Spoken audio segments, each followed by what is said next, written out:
Hi everyone, welcome back to our new blog. कैसे हैं आप सभी लोग? आई होप आप लोग बहुत अच्छे होंगे। और मैं इस टाइम हूँ सोनभद्र में, और आज जो डेट हुए 29 है, और मैं कल का यहाँ पे आई हूँ। एक्चुअली मुझे जाना था बनारस, मतलब मैं बनारस चली गई होती, बट मेरे बनारस वाले घर पे कोई है नहीं।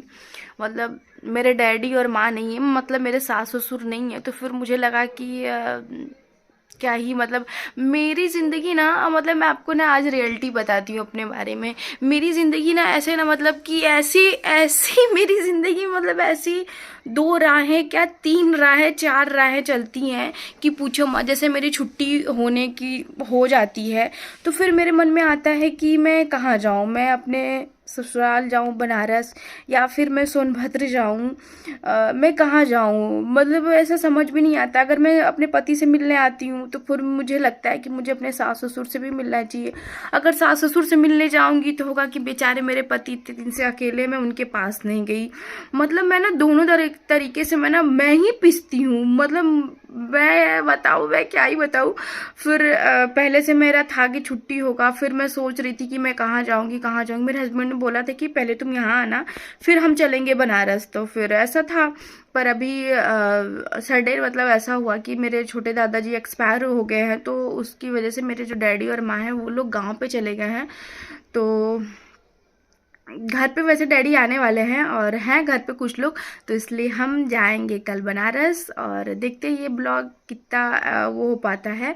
और मैं नहा धोवा के बैठी हूँ, मेरे पति देव ड्यूटी चले गए और मैं हूँ अकेले रूम में। और मैं आज आज मैं कितने दिनों के बाद मैं पूरा भरपूर नींद ली हूँ। मतलब मैं आपको लिटरली बताऊँ, मैं आज 9 बजे सो के उठी हूँ और फटाफट फटाफट मैंने नाश्ता बनाया अपने पति देव के लिए, फिर वो खा के चले गए। आज मैं बहुत दिन के बाद मैं जाके रिलैक्स और सोई हूँ, मतलब मैं क्या ही बताऊँ। और नहान धोवान मेरा हो गया है, आज धूप भी नहीं निकला है और ठंडी बहुत है। तो लाइट भी चली गई है, बहुत पता नहीं क्यों, यहाँ तो लाइट जाती नहीं पर लाइट चली गई है। तो हम चलेंगे बनारस, देखते हैं वहाँ का क्या हाल चाल है। और फिर मैं बनारस जाती हूँ तो ऐसा नहीं कि मुझे अपने मम्मी पापा के घर जाने की वो रहती है। ठीक है भाई, जिसको मिलना होगा आके मिल लेंगे। पर कहाँ कहाँ जाऊँ, 2-3 दिन की छुट्टी होती है तो फिर पति देव के साथ रहना, ससुराल रहना, मायका। तो इसलिए मायकों को मैं थोड़ा स्किप ही कर देती हूँ। वहाँ जाती हूँ 1 घंटे 2 घंटे के लिए मिल के आती हूँ। पर ये है कि जाने में पूरा दिन चला जाता है, और दिन कैसे बीत जाता है, छुट्टी के टाइम कैसे बीत जाती है पता भी नहीं चलता है। मैं चाहती थी कि डैडी तो आ रहे, पर मैं चाहती थी कि माँ भी आए, पर मैंने उनको बोला नहीं कि आप आइए, फिर आना जाना कोई मतलब नहीं है। अब देखते हैं मेरी नेक्स्ट छुट्टी कब होगी, मुझे कुछ भी पता नहीं है। मुझे लगता है अब दिवाली के सॉरी होली के टाइम ही मैं आऊँगी। अब होली पता नहीं कब है, तो मुझे लगता है 2 महीने बाद अब आऊँगी ये। ठीक है, सही है। बहुत दिन के बाद मुझे लगता है कि 2-3 महीने, मतलब जो भी है, जब से मैं कॉलेज में गई हूँ मेरा तो धूप लेना ही बंद हो गया है। सुबह जब हम जाते हैं तो सूरज देव उगे भी नहीं रहते हैं, और जब हम 4:30-4 बजे कॉलेज से लौट के आते हैं तब तक से शाम हो गई रहती है। और विटामिन डी एकदम भी नहीं मिल रहा है बॉडी को। अभी छत पे आ जाई ना ऐसे धूप में, तो मेरी आंखें नहीं खुल रही थी, ऐसा लग रहा था कि कहाँ आ गया ऐसा। तो भाई धूप लेना बहुत ज़्यादा ज़रूरी है सबको, स्पेशली लेडीज़ को तो धूप लेना बहुत ज़्यादा ज़रूरी। विटामिन डी चाहिए, विटामिन डी हमारे हड्डियों के लिए बहुत ज़्यादा ज़रूरी होता है। वैसे भी लेडीज़ के जब मेनोपॉज आ जाते हैं, जब हमारे पीरियड्स बंद हो जाते हैं, तो वैसे भी हमारी जो हड्डियां हैं वो वीक हो जाती हैं और कैल्शियम वगैरह सब कम हो जाता है। तो इसलिए लेडीज़ को विटामिन डी लेना चाहिए, दूध प्रॉपर लेना चाहिए, कैल्शियम भरपूर खाना खाना चाहिए। तो आजकल मैं जब से मतलब मेरी छुट्टी हुई है, तो मैं आज फर्स्ट डे आई हूँ छत पे धूप लेने। और मैं सोच रही हूँ मैं जब तक 4-5 दिन रहूँगी, जब तक मेरी छुट्टी है तब तक मैं पक्का पूरा भरपूर मैं धूप लूँगी। पर इस टाइम का धूप में विटामिन डी नहीं रहता है। इस टाइम बज रहे हैं दोपहर के 2, पर आज धूप ही बहुत लेट निकली, मतलब सुबह पूरा कुहासा था। तो फिर भी ठीक है, कम से कम धूप लेना जो भी है बहुत ज़रूरी है। तो आप लोग भी बहुत दिन बाद सोनभद्र देख रहे होंगे, बहुत ही अच्छा, इस टाइम घूमने लायक बहुत ही अच्छा है। पर मेरा मूड नहीं है घूमने जाने का, पता नहीं क्यों, और मैं जाऊंगी भी नहीं। और मुझे कल है 30, कल 30 हो जाएगा, 30 दिसंबर हो जाएगा। तो कल हम जाएंगे अपने घर बनारस। तो ये ब्लॉग वहीं जाके एडिट होगा, मैं यहाँ पे बोल रही हूँ पर मैं बनारस पहुँच के ही एडिट करूँगी। तो ये है सोनभद्र, ये मेरा कंफर्टेबल जोन है ना। यहाँ के मुझे ना पढ़ाई होती ना लिखाई होती ना कोई काम ढंग का होता, कुछ भी नहीं होता। बस ऐसा लगता है मरीजों की तरह बस सोए रहो सोए रहो। अकेले भाई करूँ तो करूँ क्या करूँ। और भाई मुझसे ना सोया नहीं रहा जाता है, सही बता रहे हैं। एक दिन सो, 2 दिन सो, 3 दिन, अरे भाई कितना सोएंगे, कितना मोबाइल चलाएंगे। सोचो मैं कल का आई हूँ, 2 दिन हो गया, मैं ना उब गई, मैं एकदम उब गई, लिटरली मैं उब गई। जो कि मुझे पढ़ना है फिर भी पढ़ने मन ही नहीं लग रहा है, बुक ही नहीं छूने का मन कर रहा है। कोई नहीं, छुट्टी में सबके साथ ऐसा होता है या फिर मेरे साथ ही, एक अक्षर नहीं पढ़ रहे, एक अक्षर भी नहीं। तो आज जाना है हमें घर। मैं 1 बजे से वेट कर रही हूँ अपने पतिदेव का कि आएंगे तो फिर हम चलेंगे। मैंने घुगनी वगैरह बना के रख दिया है कि जो भी था बचा तो मैं ख़त्म कर दी बना के कि कुछ बर्बाद ना हो। किचन वगैरह सब मैं साफ़ कर देती हूँ। यहाँ पे आने के बाद मेरा एक ही काम रहता है, अपने धर्म को निभाते हुए कि सफाई कर देते हैं किचन का। और वेट कर रहे हैं कब से, और अभी जो बज रहे हैं ना 4:15 हो रहे हैं। और मैं बस मैं उठूँगी और बैग लूँगी चल दूँगी, क्योंकि ठंडी बहुत ज़्यादा है और वैसे भी अब सजने संवरने का कुछ मन नहीं करता है, तो वैसा वाला कुछ है। और मेरे पतिदेव खुद वेट कर रहे हैं, 4:15 हो गया है कि कब उनके जो सर वगैरह हैं वो लोग उठे तो फिर वो आए। पर यही होता है ना सरकारी नौकरी में, अगर पैसा है तो सुकून नहीं, अगर सुकून है तो पैसा नहीं। जिसको नौकरी नहीं मिल रही है वो रो रहा है कि नौकरी मिल जाए, नौकरी मिल जाए। जिसको मिल गई है वो सोच रहा है कि 2-4 दिन का रेस्ट मिल जाए, रेस्ट मिल जाए।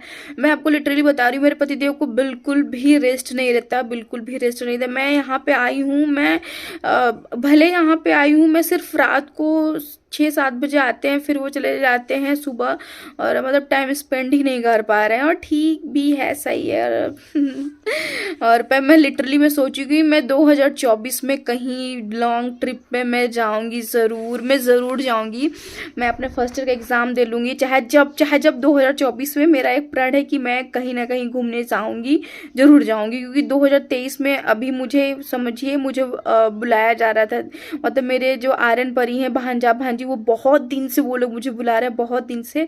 तो होता है लक और चांस, हर एक चीज़ होता है। मैं तो जाने की सोच रही थी क्योंकि भाई मुझे घूमने का उतना वो नहीं हो रहा है, पर हम इतने प्यार से वो लोग बुला रहे हैं तो बड़ा दिल आ जाता है कि चलूँ। मतलब आर्यन जो है बहुत प्यार से परी बुला रहे हैं दोनों लोग की मामी आइए मामी आइए, तो थोड़ा दिल वो हो रहा है। और मेरे पतिदेव यार क्या ही कर सकते हैं, अभी मेरी छुट्टी हुई थी, पर ये कि मेरे महीने के आखिरी में मेरे पतिदेव को थोड़ी सी भी राहत नहीं रहती है, तो इसलिए हम लोग नहीं जा पाए। थोड़ा सा बुरा भी लग रहा था, और डैडी भी बोल रहे थे कि जाओ घूम आओ, फिर ज़िंदगी ऐसे ही बीत जाएगी।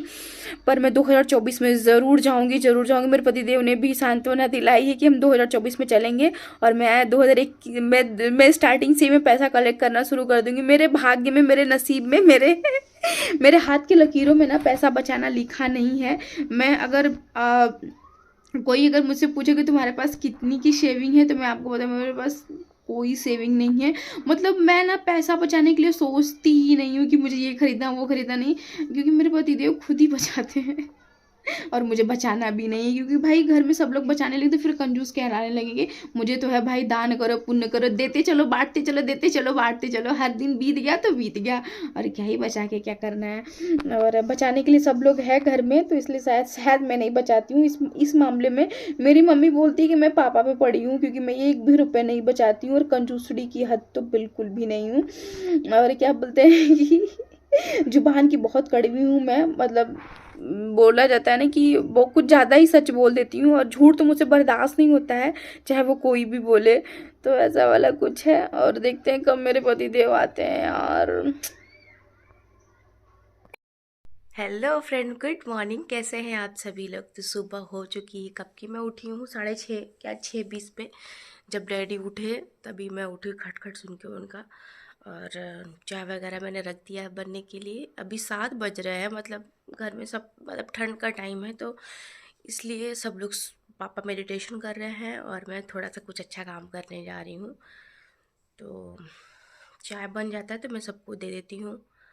देन उसके बाद स्टे ट्यून रहना, मैं ससुराल में हूँ, देखते हैं क्या करते हैं क्या नहीं करते हैं, सबसे मिलाते हैं। आज जो साल का है वो आखिरी दिन है, तो स्टे ट्यून। कारोबार करते हुए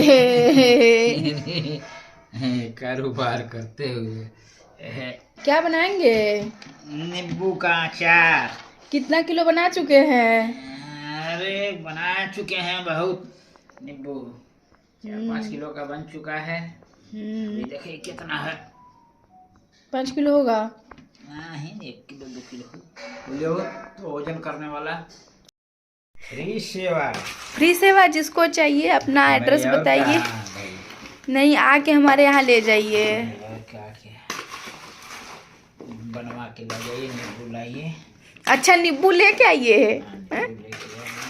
नींबू लेके आइए। लेके आइए। इसको देखिए 4 भाग किया गया है और इसमें सिर्फ हल्दी और नमक डाला गया है। और फिर गलेगा, धूप दिखाया जाएगा। कितने दिन धूप दिखेगा? 2 दिन 3 दिन 4 दिन 1 हफ्ता तक धूप दिखाएंगे। 1 हफ्ता ऐसे ही खोल के डब्बे में भर के? ऐसे भी दिखा सकते हैं, डब्बे में भी कर सकते हैं, शीशे की जार में है कि नहीं। शीशे की जार है, ले आओ दिखा दे। आज साल का आखिरी दिन है, कुछ कहना चाहते हैं आप आखिरी दिन पे? कैसा रहा ये साल आपका? हमारा तो बहुत अच्छा रहा है। ये साल तो भाई रिटायर हुए तो अच्छा पैसा मिला है कि नहीं। बस कुल चीज इधर उधर छोड़ के कुल पैसे पे ही जाता है। अगर जिंदगी में पैसा मिले तो इसका मतलब वो साल अच्छा रहा। भाई सही सलामत रिटायर हो गए, सही से आए, हमारे सब ड्यूज मिल गए तो अच्छा ही मैं कहूँगा, लेकिन नहीं भाई सब ड्यूज मिल गया। साधना किए है कि नहीं, जम करके सेवा किए है कि नहीं। साधना सेंटर से जुड़ गए। इसके बाद ये बैठ करके आंवला का अचार बनाया गया, नींबू का अचार बनाया गया है, मूली का अचार बनाया, मूली का अचार बनाया गया। मेरे घर में बहुत सारी चीजें बना के रखी गई हैं, पर खाने वाले की कमी है। हाँ भाई रिटायर हो गए तो यही ना काम है, टाइम पास हो गया। नहीं, चलिए पान का दुकान खोल देते हैं, वहीं पान लगाइएगा।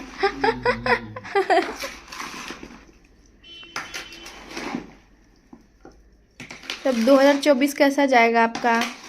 2024 भी अच्छा जाएगा। दुनिया आशा पर है, आशा पर टिकी है। इसमें से आधा अचार जाएगा गांव।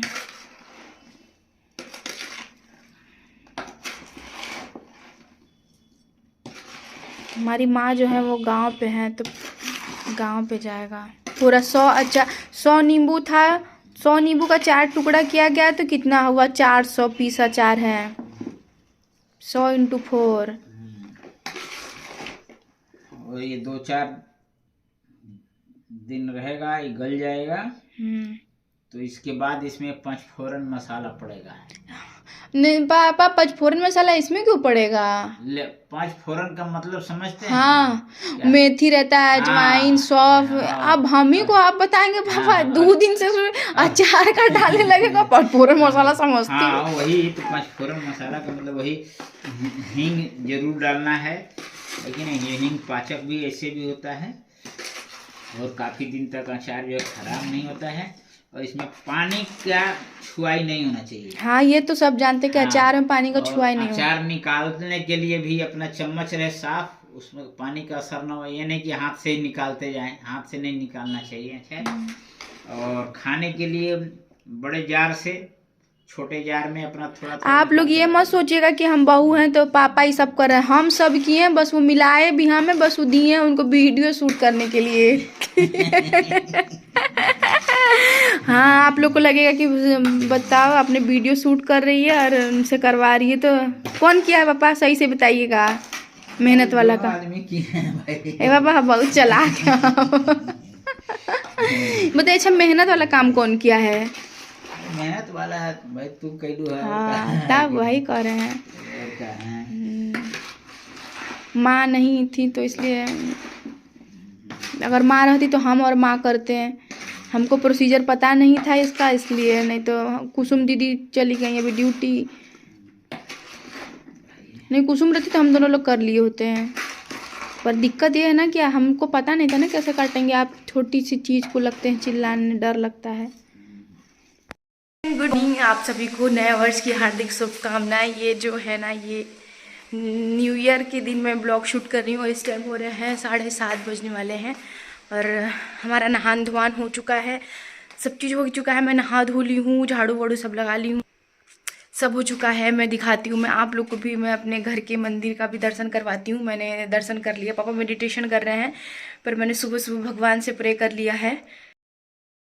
कुछ तरीके से रहा। वो रहे हमारे बुद्ध जी, जो कि हम बता दें, हम लोग इन्हीं की पूजा करते हैं और बहुत अच्छा लगता है, बहुत अच्छा लगता है। और ये मम्मी पापा का आसन है। माँ हमारी नहीं है, माँ गांव पे है। तो माँ गांव पे है, डैडी है, डैडी मेडिटेशन कर रहे हैं। उनका मेडिटेशन ख़त्म होने वाला है, वो 5 बजे से ही बैठे हैं। मेरा भी नहान धोवान हो चुका है और मैं बना रही हूँ, अभी चाय वगैरह बन गया है। मैंने काढ़ा भी बना दिया, पर डैडी अभी उठे नहीं हैं। डैडी उठेंगे तो फिर मैं उनको काढ़ा दूंगी। और अभी हमारे यहाँ आज बनेगा बीन्स की सब्जी, भुजिया बन रही है और रोटी। तो दिखाते हैं आपको हम, फिर बाद में थोड़ी देर बाद में बनाऊंगी निमोने और चावल। बीन्स आलू की भुजिया है। यहाँ मैंने तावा रख दिया है, आटा गूथा हुआ है और इधर मैंने मटर छील के इतना रख दिया है। और तो इसका निमोना हम बनाएंगे। काढ़ा इधर रेडी है, तो चलते हैं रोटी बनाते हैं, क्योंकि कुसुम दीदी को जाना है ड्यूटी, तो नाश्ता करना ज़्यादा जरूरी है।